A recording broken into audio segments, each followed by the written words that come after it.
de Yves Gobert et qui sera présenté par Bernard Garrigue sur l'estimation potentielle de chirurgie ambulatoire à moyen terme selon différentes hypothèses et pratiques observées. C'est une étude de la Fédération hospitalière de France, là aussi à partir de la base du PMSI, et je pense qu'on a des éléments très intéressants à entendre. Merci, bonjour, merci de cette invitation, j'en suis très honoré, j'en suis tellement honoré que je ne suis pas chirurgien, je suis réanimateur, donc vous imaginez. Et il s'avère que je suis, comme disait M. Richard tout à l'heure, un de ceux qui s'est intéressé en fait au PMSI dès le début, puisque à la fin des années 80, j'ai été un de ceux qui ont participé à l'implantation du PMSI.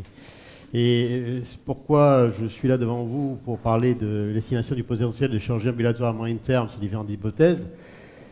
C'est parce que je suis président de CME, je suis à Aix-en-Provence, je suis président de CME et je suis au bureau de la conférence des présidents de CME et je suis surtout conseiller médical de la Fédération hospitalière de France sur des aspects de base de données, de tarification d'activité, etc. Et donc la question qui se pose est la suivante, c'est que, bon, on est dans le contexte où il y a un développement de la chirurgie ambulatoire que d'ailleurs personne ne conteste. Il y a une forte pression économique, évidemment, et puis on a vu arriver le rapport de la Cour des comptes, et je dois dire que ce rapport nous a un peu étonnés quant aux chiffres publiés, et en particulier quant au taux potentiel de chirurgie ambulatoire qui paraissait pour le moins optimiste, puisqu'il y avait des chiffres qui étaient à 80 ou plus %, ce qui était pour le moins étonnant.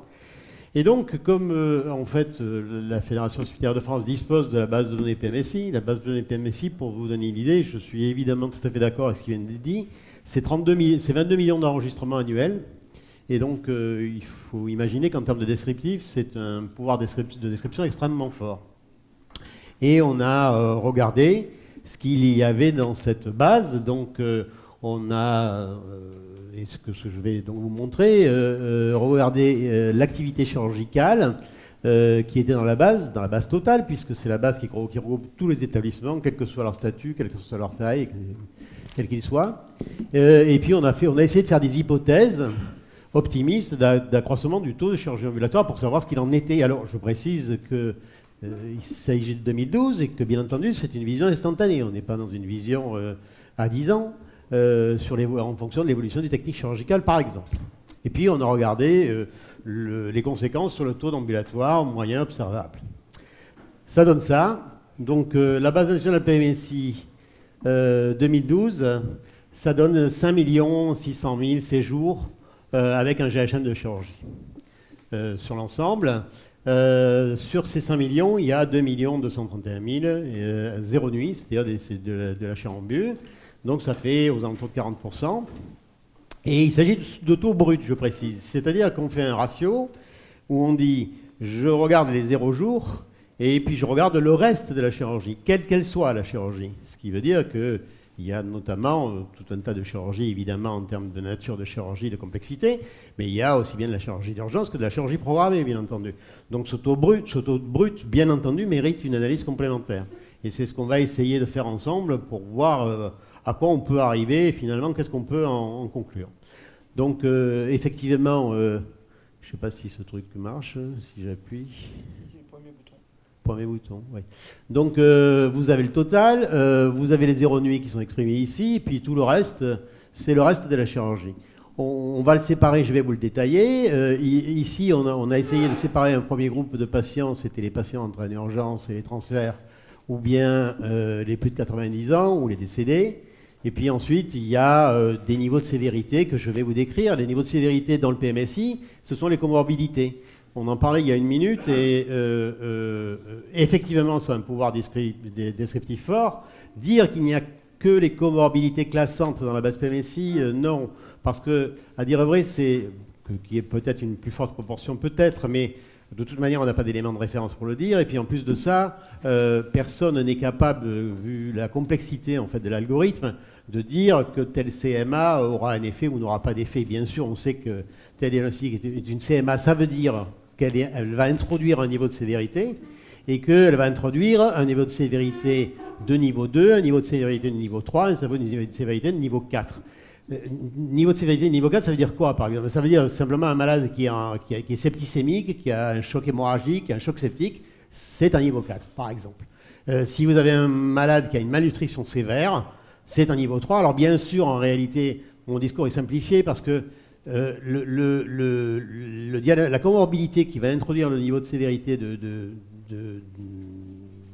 d'un tel ou tel niveau, en fait, équivaut ce qu'on appelle CMA, comorbidité classante, complication et comorbidité associée classante. En réalité, elle est testée comme étant compatible avec le diagnostic principal. C'est-à-dire que si elle n'est pas compatible avec le diagnostic principal, elle ne sera pas classante.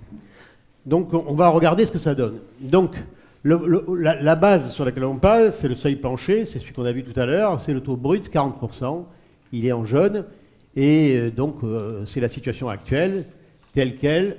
On passe donc à la diapo suivante. De là, on essaie de se dire, qu'est-ce que je fais du reste?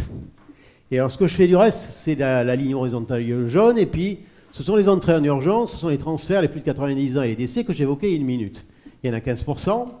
Est-ce que cette pathologie est-ce que c'est quoi ça?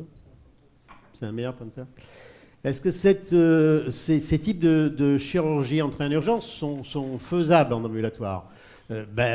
Probablement pas, déjà pour un certain nombre d'entre eux. Est-ce qu'une part de la chirurgie en urgence est faisable en ambulatoire? Alors, on a regardé pour la chirurgie de la main, je vous montrerai les résultats tout à l'heure, et vous verrez que ça affecte peu, de toute manière, les résultats que d'exclure ces types d'éléments. Enfin, tout état de cause, ces 15%, ça paraît difficile de dire qu'on va les faire du jour au lendemain en ambulatoire, alors qu'ils sont entrés en urgence, et que le principe de l'ambulatoire, malgré tout, c'est que c'est du programmé.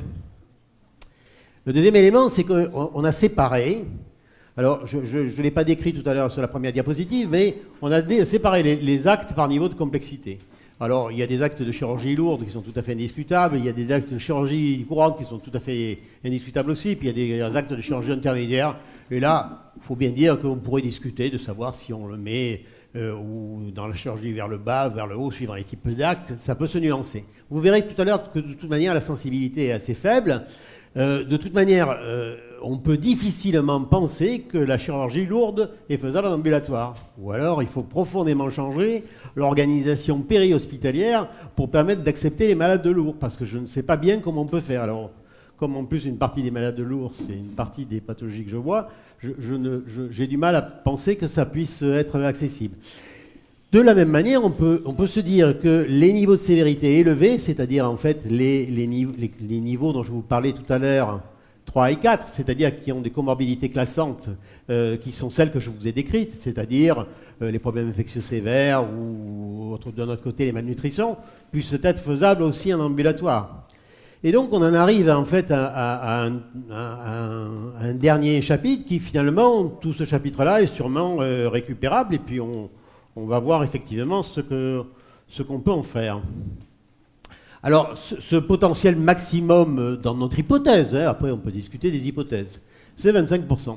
Donc on est à 25% plus 40, on est donc à 65%. Et donc la question qui se pose, c'est une partie de cette activité, toute ou partie de cette activité peut passer en ambulatoire. Si la totalité passe, d'ailleurs, ça fera 65, par définition. Est-ce que tout va passer? Regardons ce qu'il y a dedans, en fait. Alors, si on regarde ce qu'il y a dedans, c'est qu'on s'aperçoit qu'en réalité, dans ces chirurgies, donc ici vous avez les effectifs, et ici vous avez les durées de séjour constatées. Et donc là, vous avez de la chirurgie courante des petits actes, donc, et qui sont en plus de ça sans comorbidité associée. Ici, vous avez des actes qu'on a qualifiés d'intermédiaires et dont on peut discuter d'ailleurs si on les bascule d'une colonne à l'autre de temps en temps. Enfin, globalement, ils sont là au milieu. Et puis, ici, vous avez en gros la chirurgie courante, mais par contre avec un niveau de sévérité, un niveau 2, un niveau de sévérité faible, plus faible que les 3 et 4 que j'ai évoqués tout à l'heure. Et puis, on a fait des hypothèses, simplement pour tester les hypothèses. Hypothèse que l'on a faite en fonction de la durée de séjour. C'est-à-dire qu'on s'est dit qu'effectivement, si les gens restaient une nuit ou 2 nuits, probablement, on devrait se dire qu'il est possible qu'une plus grosse partie d'entre eux puisse basculer en ambulatoire. Bien entendu, s'ils n'y restent pas, ça veut dire qu'il y a d'autres facteurs qui font qu'ils ne sont pas en ambulatoire. J'attire notamment votre attention sur le fait qu'il y a des facteurs dont on reparle tout à l'heure, il y a des comorbidités dont on a parlé, mais il y a aussi des facteurs sociaux, il y a des facteurs environnementaux, des facteurs d'éloignement qui font que, par exemple, tel ou tel type de chirurgie ne se fait pas en ambulatoire.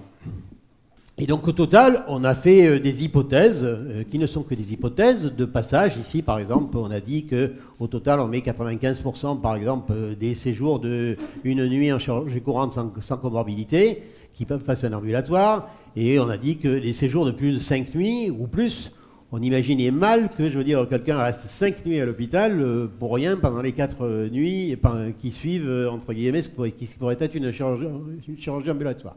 Et on arrive à des totaux, donc on arrive à un total de 64% dans cette colonne-là, à 40% dans celle-là, à 35% dans cette-là, etc. Et donc, au total, l'ordinateur est malade. On arrive à basculer potentiellement 92% des séjours de nuit, 64% des séjours de 2 nuits, 44% des séjours de 3 nuits, etc. Et au total, le taux ambulatoire national monterait dans cette hypothèse de plus 16%. Tout à l'heure, on était à 25 finalement, et on a une fourchette. On se dit, là, on a 16%, tout à l'heure, on était à 25. Et donc, ce qui veut dire que, selon ces hypothèses, on passerait en gros de 40 à 56%. Si je regarde en fait l'effet sur les types d'établissements, je m'aperçois que j'obtiens des résultats pas tout à fait semblables d'un type d'établissement à l'autre. Et donc, vous avez les types d'établissements qui sont décrits. Si j'arrive à l'allumer, ici, c'est les centres anticancéreux. Là, c'est les CHU. Ça, c'est les CH, les hôpitaux d'instruction des armées.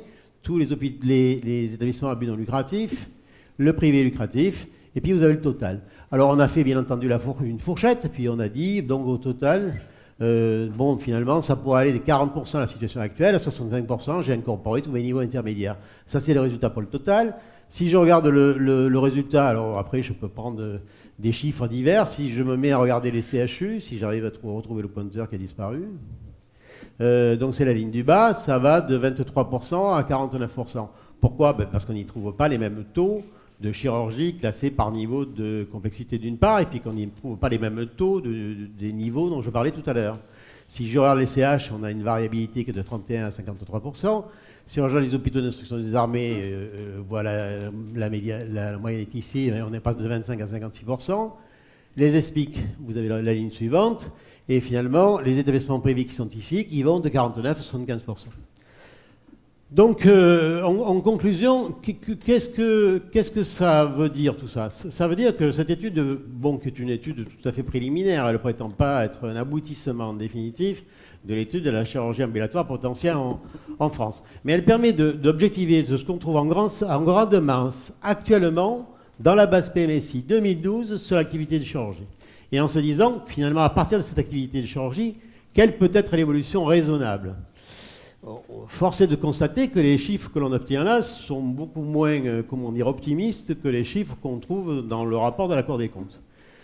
Chaque étape conduisant aux hypothèses reste discutable. Hein. D'ailleurs, je les ai discutées certaines au fur et à mesure de l'hypothèse et effectivement, on peut incorporer tel ou tel élément. Ceci dit, on a essayé de regarder, par exemple, on a réincorporé la chirurgie de la main en disant, admettons que toute la chirurgie de la main, elle arrive en urgence, mais elle arrive le jour, donc les sites ambulatoires sont ouverts, et très bien, on les fait. Bon, au total, ça change, mais ça fait que 0,2%. Donc si jamais j'impacte, si je fais que j'impacte aussi, si on intègre la totalité des actes intermédiaires, par exemple, je me dis, je change les actes intermédiaires, je ne les laisse pas en intermédiaire, je les bascule, au total, j'ai une variation au total de 2%. Donc je vais arriver à un taux de total qui sera augmenté de 2%. Donc il existe de vrais freins au développement de la chirambu, personne ne conteste son intérêt. Les freins, on les connaît, l'organisation, et puis surtout l'absence de filière d'aval pour une surveillance courte et léger quand même. Faut se rendre compte quand même que les structures qu'on peut trouver dans d'autres pays, notamment par exemple en Amérique du Nord, sont pas du tout les mêmes que les structures qu'on a sur le poste, entre guillemets, hospitalisation de courte durée, que chez nous. Donc je crois que il y a d'une part, la bascule ne pourra pas se faire du jour au lendemain, d'autre part, il y a intérêt à être prudent. Alors évidemment, l'intérêt du développement de la charambu et donc des indications n'est évidemment pas remis en cause. D'abord, ce serait absurde. Les freins au développement sont à la fois internes et externes, en particulier organisationnels, et puis l'aval, on l'a dit. Mais ce développement, malgré tout, il existe actuellement en France. Hein, et on le mesure et on le constate. À titre d'exemple, en 10 ans, de 2002 à 2012, les volumes de chirurgie en bu ont progressé de plus de 77%. Et symétriquement, l'hospitalisation complète a baissé de 13%. Le taux brut de chirurgie ambulatoire est passé de 25 à 40%, et la part du public est passée de 26 à 31, pour dire que ça évolue, y compris dans le public, même si le public faisait beaucoup moins d'ambulatoire que le privé. De manière évidente, il est logique de mettre des incitatifs, par exemple tarifaires. Tout à l'heure, on a évoqué les incitatifs tarifaires. C'est Gilles Bontemps qui a évoqué ces incitatifs tarifaires. Mais il faut mesurer ce que ça veut dire. Ça veut dire qu'en gros, des niveaux 1, on va être payés, on va dire de l'hospitalisation complète, comme de l'ambu. Vous vous dites, finalement, s'il y a des niveaux 1 qui sont, entre guillemets, en hospitalisation complète injustifiés, les payer comme l'ambu, c'est normal. Ceci dit, alors même à l'échelle globale, il va toujours rester un pourcentage de malades qui ne seront pas faisables en ambulatoire. Tout simplement parce qu'ils sont sous anticoagulants, à titre d'exemple, hein, je ne sais quoi, et on aura peur éventuellement d'un problème hémorragique post-opératoire, soit parce qu'il existe d'autres facteurs, je ne vais pas les énumérer, vous les savez aussi bien que moi, sociaux notamment, d'isolement, d'éloignement, ou je ne sais quoi. Donc, de fait, la question qui se posera, si on faisait ça sur tous les trucs, d'abord ce n'est pas faisable sur toutes les racines, hein, ça je l'affirme, tout simplement parce qu'il y a des racines qui elles-mêmes, des racines des GHM, ça veut dire des racines qui décrivent en fait des complexités de la chirurgie lourde. Donc dire ça que c'est tous les lourdes relativement, hein, c'est pas des greffes cardiaques, mais ça serait discutable de le faire sur tous. Et puis de toute manière, ces prises en charge non ambulatoires resteront toujours. Elles sont liées à tous ces facteurs, et à ce moment-là, la question de savoir qui les prend en charge se posera, quoi. Voilà, donc quelle que soit l'importance des mutations en fait, permettant à la chirurgie d'utiliser le développement de la chair en bu, il ne faut pas qu'on soit dans l'incantation, quoi. Il faut qu'on soit dans la réalité, se dire, bon voilà, qu'est-ce qui est en l'état actuel fait, qu'est-ce qui est faisable en l'état et qu'est-ce que ça nécessite. Cette étude préliminaire, en fait, n'est qu'une ébauche, hein, et elle a notre but que d'alerter sur la publication de taux qui à ce stade et aujourd'hui, semble pour le moins illusoire. Elle doit être affinée, bien entendu, l'étude en question, afin de déterminer des potentiels réels de chirambu, bien entendu. Et puis, en fonction des analyses réelles qu'on fouillera, on pourra vraiment déterminer, et puis on verra quelles sont les parts de chirambu que l'on peut réaliser. On pourra prendre des décisions, entre guillemets, notamment politiques, y compris d'environnement, à faire. Ça me paraît plus raisonnable, et c'est a priori pour les malades de la plus grande prudence. Voilà, je vous remercie. Bien, merci beaucoup. Qui veut intervenir sur Gilles Bontemps ? Oui. Je me permets de réagir avec M. Garrigue. Je félicite la FHF d'avoir conduit cette enquête qui estimait le potentiel à moyen terme de la chirurgie ambulatoire, puisque les chiffres évoqués, estimation taux optimiste cible mais raisonnable, pour reprendre parfaitement les propos, ont été évoqués à 66%. Et ces chiffres valident complètement les chiffres que l'ANAP a publiés, qui ont été repris par la Cour des comptes, puisque l'estimation qu'on avait faite était de 72% à long terme. Donc vous voyez, entre un 66% à moyen terme raisonnable et un 72% à long terme, on voit bien qu'on est sur la même logique en termes de réflexion. Alors sur la logique en termes de réflexion, peut-être en termes de principe, en termes de résultat, non. Parce que là, vous réincorporez la totalité du pavé qui était au milieu, là. J'ai dit que c'était un taux maximal. Et là, vous l'aurez incorporé. Ceci dit, à l'intérieur, il y a des séjours. Bon, outre le fait qu'il y a CMA, pas CMA, outre le jour qu'il y a des actes de chirurgie intermédiaire ou pas, ou courante, il y a un autre facteur. Il y a quand même des malades, là, qui restent 4-5 nuits. Bon, imaginez que des malades restent 4-5 nuits. Autant je suis tout à fait d'accord avec vous sur le fait que des malades qui restent 1 jour, 2 jours, on pourrait se dire, est-ce qu'il y a une raison ou est-ce qu'elle n'y est pas? Ceci dit, il y a des facteurs de confusion qu'on ne mesure pas, hein. Ça c'est sûr. Ceci dit, des malades qui restent 4 à 5 jours à l'hôpital, voire plus pour certains, parce que vous avez vu, la dernière colonne c'est 5+.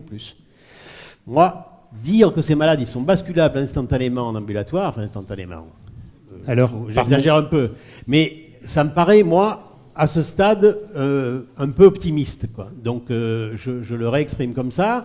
Je crois que la chirombu doit être développée, hein, je veux dire, encore une fois, personne n'en doute. Et le meilleur moyen de la développer, c'est de cerner réellement ce qui est de la chirombu et potentiellement de la chirombu et ce qui ne l'est pas. À ce stade de l'évolution chirurgicale, dans 10 ans, dans 15 ans, les circonstances seront sûrement différentes. Je suis tout à fait d'accord avec vous. Il y a un certain nombre de patients qui sont contre-indiqués, qui n'ont pas les conditions médicales et psychosociales. Je dis simplement que les chiffres que vous présentez de 66% sont proches des chiffres de l'ANAP, qui a été repris dans la Cour des comptes, qui sont de 72%. Donc 72%, c'est-à-dire qu'il y a 28% qui sont potentiellement non éligibles à l'ambulatoire.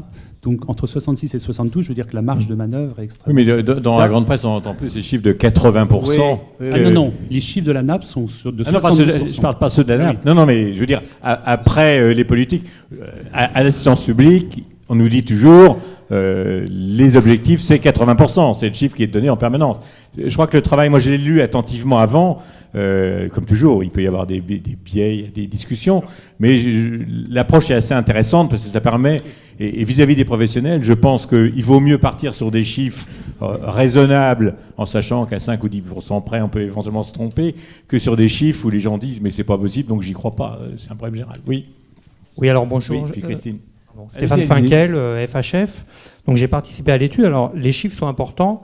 Monsieur Bontemps retient le chiffre de 66, mais la conclusion c'est 56, pas 66. Donc on n'est pas tellement d'accord avec la NAP en fait. Christine Grappin. Oui, je représente la chirurgie pédiatrique. Je voulais vous remercier d'abord de cette étude que je trouve très intéressante parce qu'elle colle vraiment aux réalités du terrain. Elle est beaucoup plus crédible que certaines autres.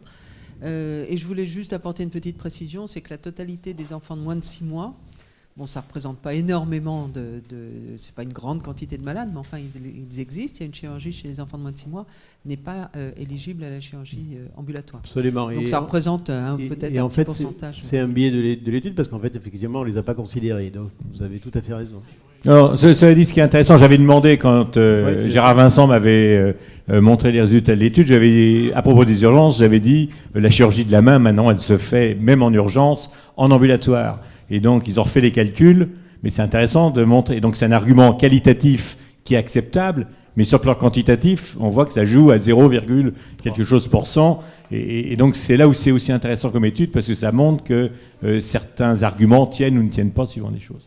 D'autres questions sur cette communication? Jean-Pierre Triboulet, oui. Oui, je suis conscient que certains chiffres ont fait peur, notamment ce chiffre de 80% d'ambulatoire. Ça a été certainement une erreur de diffuser ça en France, car ça ne colle pas du tout à la réalité, comme vous l'avez dit, bien entendu. Qui peut penser que les CHU, ou même les CH peuvent faire 80% d'ambulatoire, que n'importe quelle spécialité, etc. Bien sûr que c'est très différent. Néanmoins, la réalité, c'est que à long terme, on pourrait approcher des chiffres qui se trouvent en Angleterre, par exemple. C'est tout à fait possible. Chez nous, on doit être à 30%, on va peut-être progresser à 40% au maximum, et dans certaines spécialités, ça passe de 2 à 98%. Tout à fait d'accord. Et c'est tout ce qui peut affiner et au contraire convaincre les gens de l'ambulatoire sur des bases solides est très bon et bon apport. C'est pour ça que votre étude est très bien. Néanmoins, il faut aussi se tenir compte d'études majeures comme celle de 2004 qui a porté sur 34 000 patients et qui montrait que c'est la SFAR qui a donné les critères, que 90% des patients étaient éligibles à l'ambulatoire. Donc il y a 10% seulement ou 15% de patients qui ne sont pas du tout et qui ne seront jamais éligible en ambulatoire. Donc, ça, c'est un chiffre. Par exemple, l'autre chiffre de 6 mois, la SFAR a clairement dit que la contre-indication, c'est les 3 mois et pas 6 mois pour l'ambulatoire. Ça date de 2009. Donc, ça, c'est aussi dans les recommandations de la SFAR. Maintenant, il faut, si vous n'êtes pas d'accord, il faut contester les recommandations, d'accord. Mais il faut quand même bien reconnaître qu'il y a des recommandations qui sont faites avec l'ensemble des professionnels et qu'il faut faire remonter les critiques et les non-accords. Donc, tout ça pour dire que vraiment, et le dernier élément, c'est que la chirurgie ambulatoire lourde, elle est développée plutôt en secteur public ou voire en CHU, parce que c'est historiquement comme ça et ça progresse pas mal. Donc je pensais que le rôle de la FHF, c'était de développer et de soutenir cette activité de la chirurgie lourde en ambulatoire, en CH et en CHU. Je m'aperçois que c'est peut-être pas tout à fait le cas. Non, c'est pas ce qui est. J'ai mal compris. C'est pas ce qui est dit dans l'étude, hein, puisque dans l'étude, l'étude dit bien qu'il y a un potentiel de développement de la chirurgie ambulatoire. Lourde, ça dépend quelle lourdeur d'actes on prend, parce que c'est des actes qui de toute manière ne sont pas faisables en ambulatoire. Il y a quand même une liste d'actes qui ne sont pas faisables en ambulatoire. Ça, il y a 6 mois, vous avez raison, ça maintenant, ça évolue constamment. Oui, ça. Oui. Alors, Jean-Pierre Bétou, puis Marc Lescar, et puis on Pour aller un peu arrêtera dans là. le sens de ce que vous dites tous les deux, vous avez raison tout à l'heure de dire, c'est une photographie sur 2012. Ne prenez pas trop, enfin si je puis me permettre, à la lettre et de façon importante, l'étude de la durée de séjour, parce que tout évolue à vitesse grand V. Il y a encore quelques années, la hernie inguinale toute banale qu'on connaît avec la chirurgie à l'ouverture, c'était 3, 4, 5 jours d'hospitalisation. Il y a encore quelques années, maintenant ça se fait dans les journées, les gens partent le soir.